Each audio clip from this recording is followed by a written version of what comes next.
Hey everyone, how are you doing today? Yep, I am back. Today I'm doing something really interesting, I think. I am busy recording a podcast, and at the same time I'm recording the video for the podcast. So you might be able to see the microphone. No, you don't see the microphone. There is a huge microphone in front of me where I'm recording the podcast for the audio part of it. And instead of then putting the audio on YouTube, I can now actually put the video on YouTube. So that is something new that I'm trying today. I'm talking to you today for a few reasons. Number one is that I've been thinking about my sense of spirituality a lot. And the reason for that is that I've been getting some questions about my sense of spirituality. Now, I know that I've spoken in the previous episode about spirituality and I told my story. I related the whole story, the drugs, the coming into recovery, principle of my higher power, Natura. But it dawned on me that I didn't say a lot about what I believe spirituality is for me, and specifically how I practice it.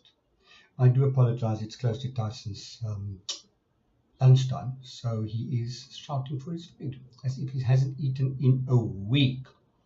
Anyway, that's just Tyson. We love him as he is. Guys, okay. So I had an interesting conversation with a new sponsee Saturday. Today is Monday. And I said to him what I've come to believe, that for me spirituality is the thing that takes the noise away. And I thought about it a lot since I've said it, and I really think that is what I mean, what spirituality is for me. I have spoken to my psychiatrist a few times about the fact that I think that I suffer from ADHD. No, not ADHD, ADD, attention deficit disorder. I don't think I have the hyper part. Well, frankly, she doesn't think that I have attention deficit disorder at all, because I am very, very forgetful. I am very absent-minded, and I'm very much not present. And the absent-minded and not present thing comes out a lot with me. I'm just not aware of what I'm busy doing. Things like while I'm cooking, I would do ridiculous things. I can't follow a recipe. I forget to put some ingredients in because I'm not concentrating on what I'm doing. Mostly I'm not concentrating on what I'm doing. I'm somewhere else. This head is really, really busy. I can't tell you with what though, because I'm not a worrier. I don't worry about stuff. I used to be a huge worrier. Since I've been in recovery and since I have been following the 12 steps and the principles in that, I have learned to hand stuff over. So I just don't worry about stuff anymore. I take the action that I can and I turn it over. But my head is still busy. Something else that I used to do a lot, which I don't do anymore at all, is have conversations in my head. I don't know whether you like that, but for me, when I was upset, I would have these conversations in my head about, I'm going to say that to that person, and he or she is going to say that, and then I'm going to say that, and then that's going to happen. And I would invariably end up being the hero during these conversations. And what I've discovered in recovery is that those conversations are not real. And the deal that I've made to myself is that unless I plan to really have that conversation, then I shouldn't be having the conversation in my head at all. So what I do now is when the conversation comes up, when I start saying I'm going to say that, then I just say, are you going to have this conversation real? Invariably the answer is no, because invariably I'm powerless over what has happened. I'm powerless over what's going to happen. it was all an ego type of thing, because I would always be the hero in this conversation. I would always come out on top. And that's just not how life works. Unless you're a complete bloody arsehole, which I try my utmost not to be, then the reality is that this conversation is not going to happen, and especially not in the way that I'm playing it off in my head. So the deal that I've made for myself in recovery is that if I'm not going to have the same conversation in real life, then I'm not going to have the conversation. So I clear that mind space and I try to be more present. Anyway, so I spoke. I think the video froze for a minute, but I think we're back. So I spoke to my psychiatrist about the ADD thing, because I thought maybe that is why I'm not present and why my mind is going like that. And her theory is that I don't have ADD, but that I suffer from anxiety, because I do suffer from depression, as you all know, and that my head is going like that because of a latent anxiety that I have. So she increased my antidepressants, hoping that I will be more present and the head will be slower. Sorry about that. And I can't say that it worked. I am definitely still very busy in my head. I am still accident prone because I'm not present, that I'm not concentrating. And one thing I can say about it is that I possibly don't worry about it that much anymore, thanks to the antidepressants. That doesn't mean that sorry about this. That doesn't mean that the people around me are happier with it or don't worry about it anymore as well. And that's just what it is. But as I said, during this conversation with the sponsee yesterday, on Saturday, I said to him that spirituality for me is the thing that takes the noise away. And whatever it is that takes that noise away, that is, for me, living in the spirit. That for me is something that I do that connects me with my higher power and takes me out of self. It takes me out of my head. And a lot of times that also means that it takes my head out of my ass.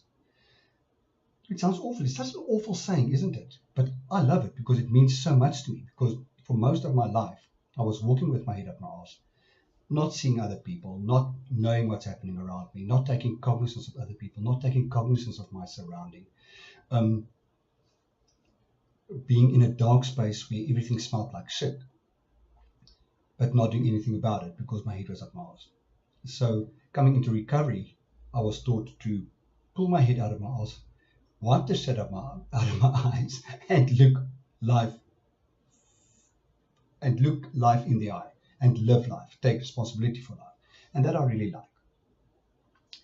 But the process of becoming quiet is a process where I connect with my higher power, where I use things in my life to bring me to a place where I am more aware of what's happening around me, where I am more aware of how I feel, what I think, and then becoming aware of whether my thoughts and my feelings are based in reality. I don't want to say real, because whatever I feel is real. That is my feeling. It cannot not be justified, because that is how I feel. What I need to look at is whether that feeling is based in reality. Am I feeling angry because my neighbor didn't greet me in the street in front of my house earlier today?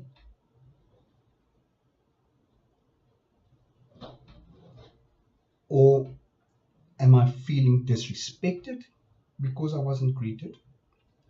Or am I not taking in consideration that he was actually speaking to another neighbor and didn't see me?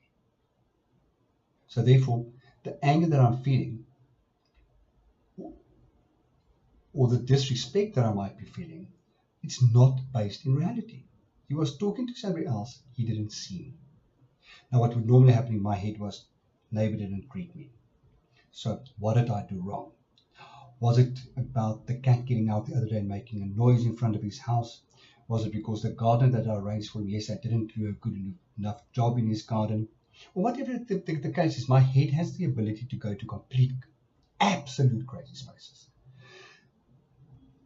So when I ask myself, is the feeling that I'm experiencing, is this based in reality? Then I have to look at reality and say that he was actually busy talking to somebody else. Or he might be on his phone or whatever. So there's a huge possibility that he didn't see me.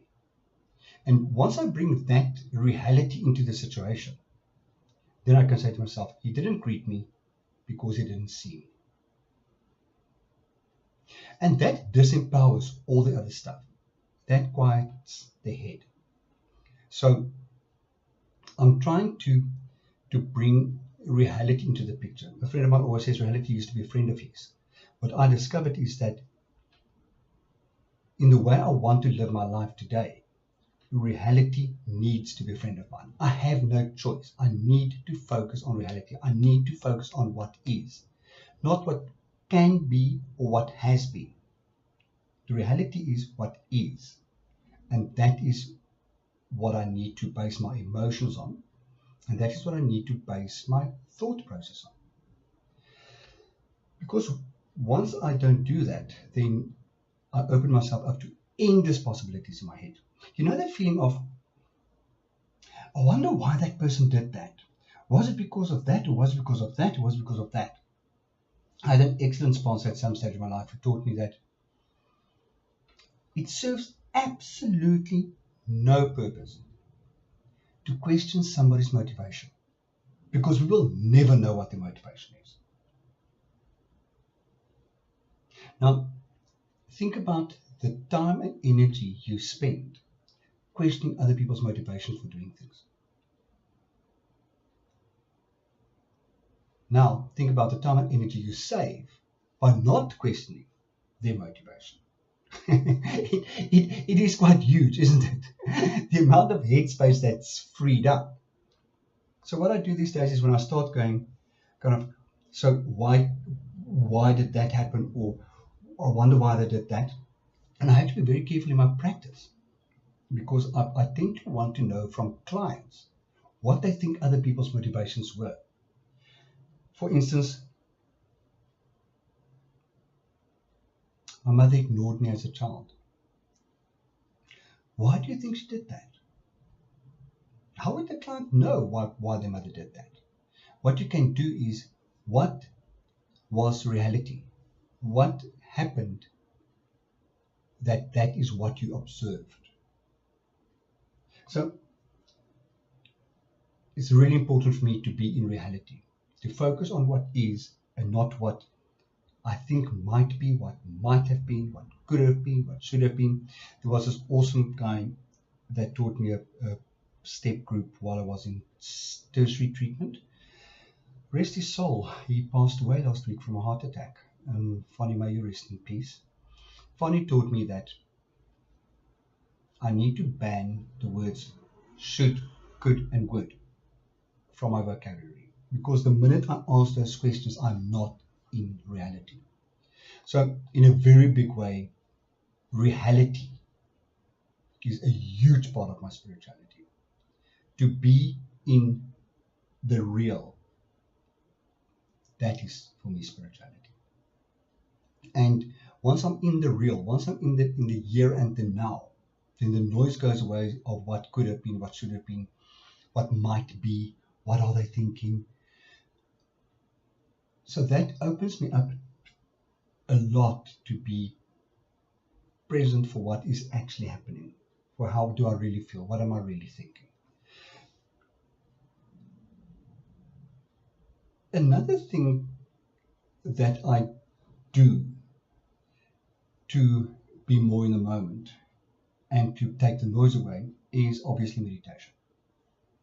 And I've spoken about my journey with meditation here a lot. And after 8 years, more than 8 years of meditating, I can honestly say that It's only recently that I really feel that I'm getting benefits from meditation. And that is through a meditation app called Insight Timer, as you all know by now. If you don't know it now, you'll never know it. Anyway, I use Insight Timer, and it really has connected me so well to meditation, to the concept of being present and being quiet in the meditation space, to accept what is in that space, and to accept me as I am in that space. And I see that as a huge exercise of connecting with my higher power, with Natura. If anything, I think there's still a lot of work that can be done in that respect, but I don't really know what the work is. But I really believe that when I pray, I ask Natura for stuff. And what I really, really try to do is when I pray is to not ask for anything specific. What I ask for is for knowledge of Natura's will for me and for the power to carry that out. And that is such a wide spectrum of things. But what I like about that is that it takes the ego out. Because once I ask for specific things, Natura, I want an end result. I want this. I want that. Then my ego comes into place. And I like the saying that says ego stands for edging God out. So once I'm focusing on an end result that I want and I ask for that end result, then I'm disregarding the fact that there might be another option, there might be another outcome.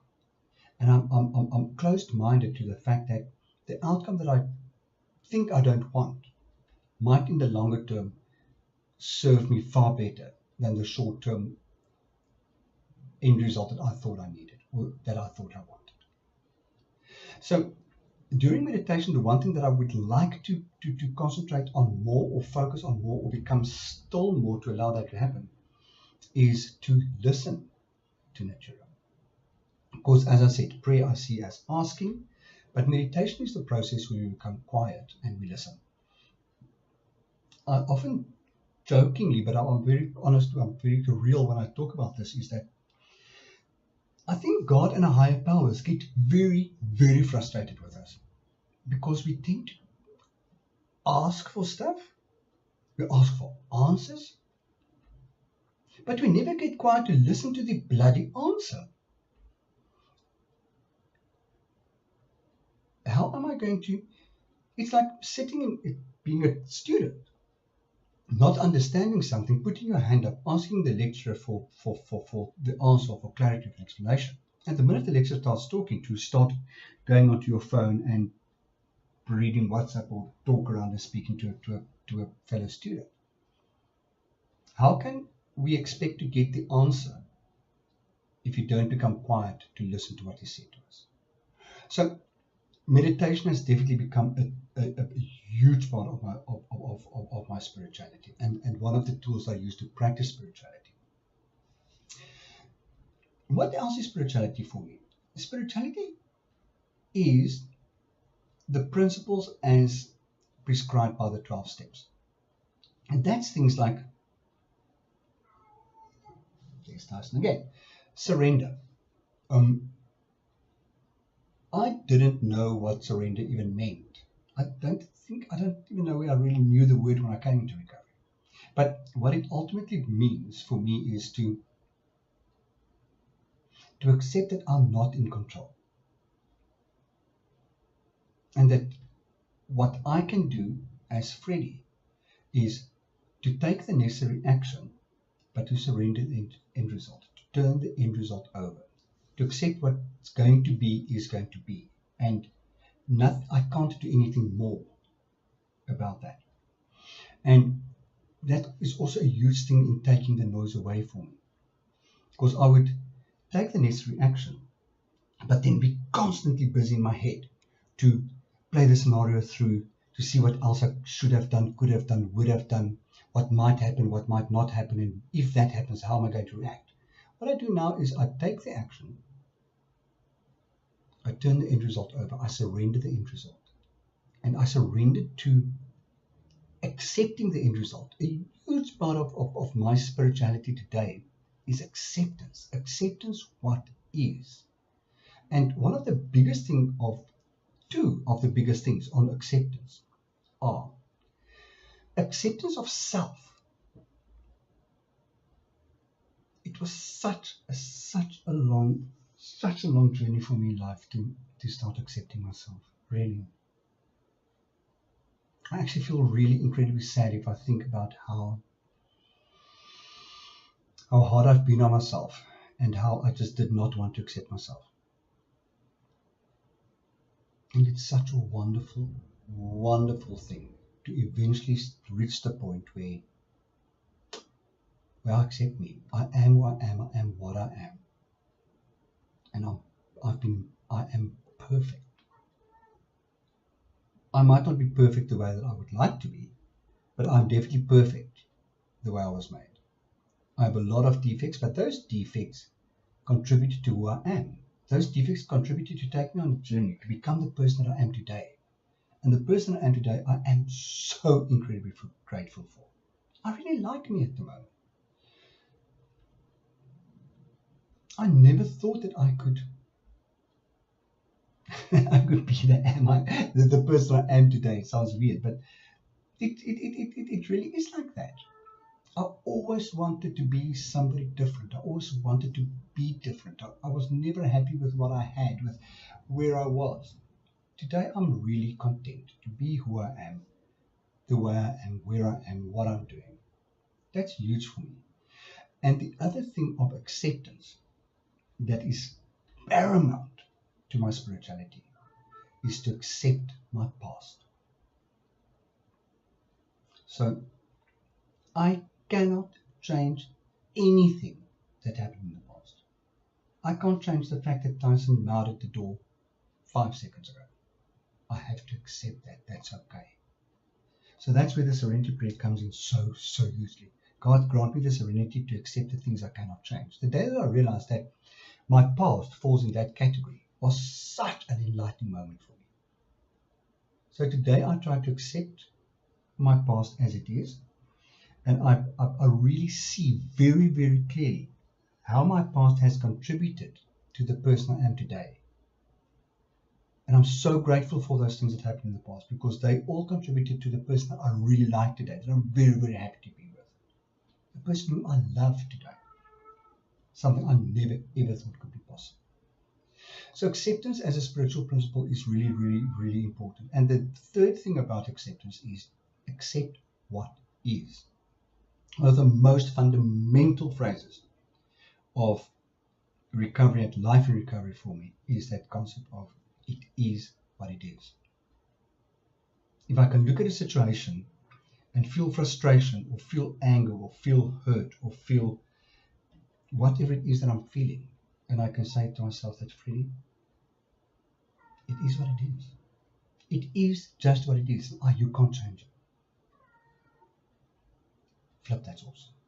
That is such a powerful thing to learn in life, that it is what it is, and it's okay.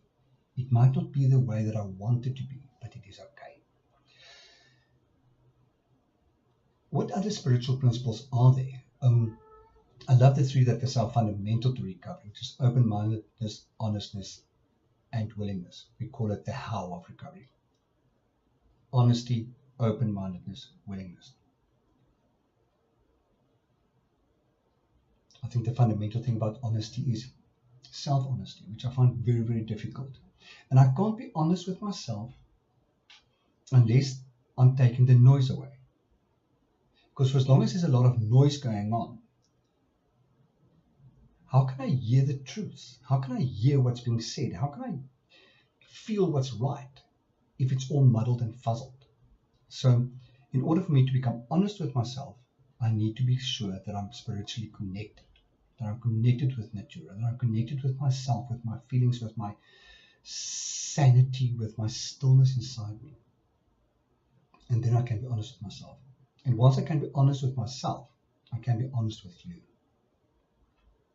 Something that was so bloody difficult.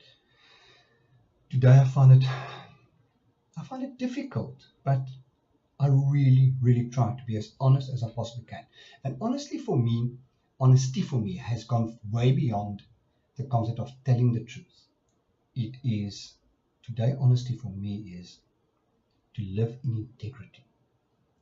To live in integrity with myself, with my partner, with life, with the universe, with nature. Part of my journey of becoming a vegetarian for me was living in integrity. Part of the concept of not buying a plastic bag for me is living in integrity. Not using a plastic straw is living in integrity. It's got nothing to do with honesty, but it's integrity. It's the way I want to live, the way I feel is the right way to live. Open-mindedness for me is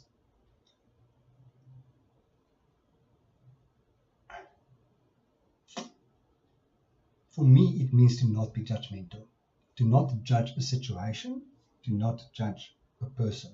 Again, to accept what is, and to accept that if things are not the way I want it to be, I could be open enough to look at another option, to get another way of looking at life, to look at the situation, and therefore change the way I feel and think about it, because I look at it differently. For me, that is open-mindedness. And with that goes acceptance. Acceptance of what is, acceptance of other people, acceptance of self. Willingness is the concept of putting one foot in front of the other. It's so weird to say that willingness is that, but that is really what it is to continue. Is to continue despite the fact that I don't want to, the fact that I don't feel it's worth it. To be willing to take that next step, to see what the next moment holds. To continue from the here to the then. Because something awesome might be caught up there. Or something awful might be there. But then I'm willing to take the lesson and to move on from there. So willingness for me has honestly changed my life. Because I would rather have sat paralyzed by fear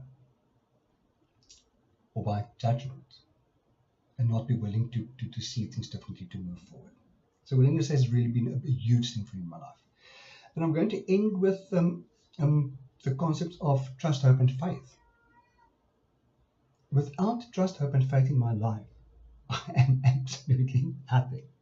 I need to trust that what I'm doing is good enough. I need to trust that where I am is where I need to be. And I like to trust that now. I never ever had trust. You know that I always said that I hated when people ask me where am I going to be in 5 years. I never even wanted to plan an overseas holiday for in 3 years' time. So I couldn't trust myself that I would be there. I always said, but there's so many different things can happen in life. How can you plan forward? Today I plan forward knowing that there's a shitload of stuff that could happen, that might derail those plans. But I'm open-minded and willing enough to acknowledge that then I can make other plans. And those plans might be better than the ones that I had. Hope is... What is hope really? I'll be honest, that's one that I haven't really thought about that much. I think hope for me is today that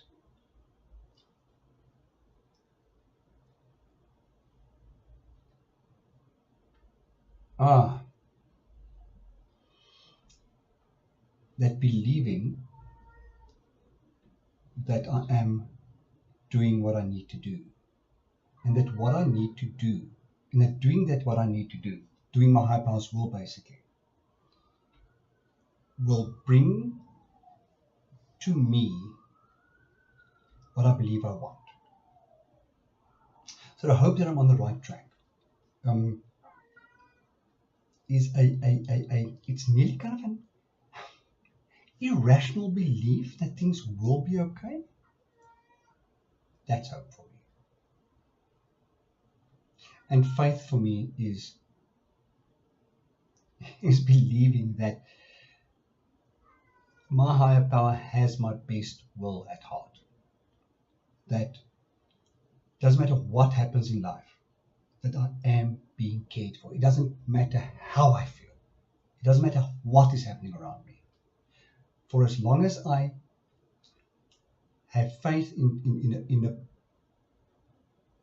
God of my understanding, then I know that I will be okay, that I am being cared for. I love that word in recovery, that word care.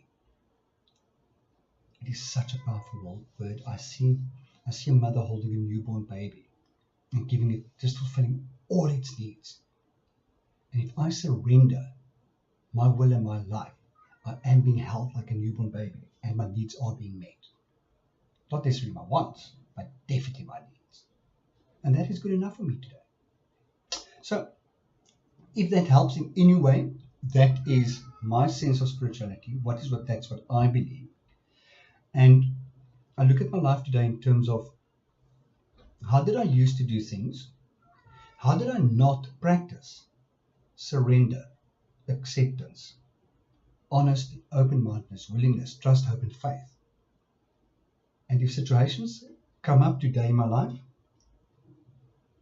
then I see, how can I practice surrender, acceptance, honesty, open-mindedness, willingness, trust, hope, and faith? And I choose to practice those things instead of living in fear and being paralyzed by what is and wanting to change what is. I hope that helps. Guys, thank you for listening. Thank you for watching, and have a most awesome day. Bye-bye.